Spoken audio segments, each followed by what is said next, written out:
ကံကြောင့်စုံလာရတဲ့ဒိုးတွေဟာကံကုန်ပြီဆိုရင်ခွဲကြရတော့တာပါပဲဘလောက်ပဲ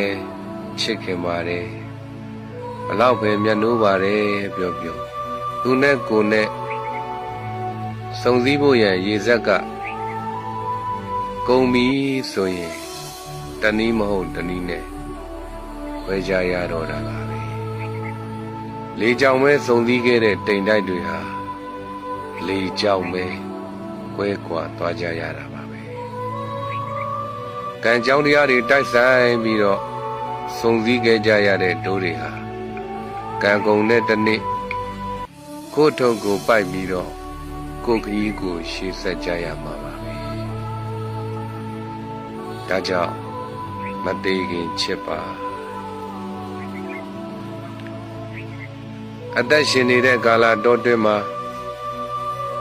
သူ့အပေါ်မှာကိုပေးနိုင်တဲ့မေတ္တာကရုဏာတွေပေးပါစကားတွေကိုချိုးချိုးတတ်တတ်ပြောပါမသေးခင်မှာမေတ္တာတရားတွေများများထားပြီးတော့ချစ်ချစ်ခင်ခင်နဲ့မနာလိုဝန်တိုမှုတွေလျှော့ပြီးတော့တဦးရဲ့ဒုက္ခကိုတဦးကဖေးမှကူညီပြီးတော့လူသားဆန်ဆန်နေထိုင်ကြရမယ်ဒါဆိုရင်တော့နောင်တလည်းကင်းတာပေါ့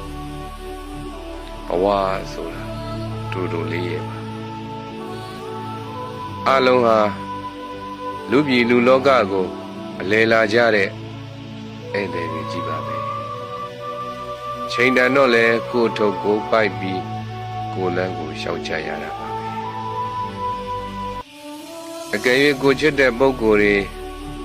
ကိုယ်ပေါ်ကျေးဇူးရှိတဲ့ပုဂ္ဂိုလ်တွေကွယ်လွန်နှိမ့်ဆက်ရောက်သွားပြီဆိုလို့ရှိရင်လည်းပဲသူ့ကိုတတိယတိုင်းကောင်းမှုကုသိုလ်တစ်ခုလုံးပြီးတော့ကုသိုလ်ကိုအမျှဝေပေးပါဒါဆိုလို့ရှိရင်ကောင်းမွန်တဲ့ဘဝတွေကိုရောက်ရှိသွားနိုင်ပါတယ်အလုံးပဲတယောက်ရဲ့ဒုက္ခကိုတယောက်ကဖေးမှကူညီနိုင်သောသူများဖြစ်နိုင်ကြပါစေ